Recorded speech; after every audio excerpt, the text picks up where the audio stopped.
দুটো টেস্টে ভারতকে হারাবো, হাওয়া গরম করা সেই বাংলাদেশের ল্যাজে গোবরে অবস্থা। Hi everyone, welcome back to my channel Anjana Banerjee blogs.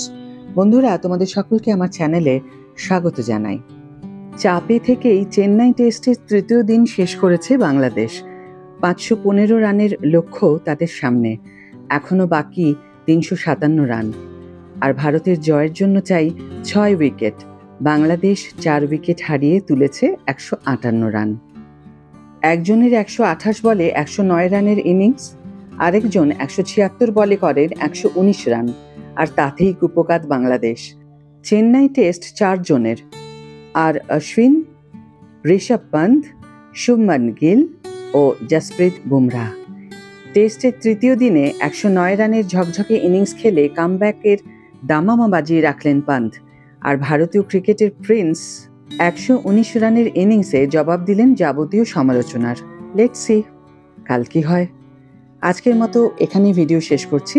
ভালো লেগে থাকলে অবশ্যই একটা ছোট্ট করে লাইক দিও, শেয়ার করো বন্ধুদের সাথে এবং কমেন্ট করে জানিও তোমাদের মতামত। আর যারা এখনও আমার চ্যানেলটিকে সাবস্ক্রাইব করোনি তারা অবশ্যই চ্যানেলটিকে সাবস্ক্রাইব করে আমার পাশে থেকো। আর যারা অলরেডি সাবস্ক্রাইব করে ফেলেছো তাদের জন্য অনেক অনেক অনেক ধন্যবাদ এবং অনেক ভালোবাসা। ভালো থেকো, সুস্থ থেকো, দেখা হবে পরের ভিডিওতে। বাই।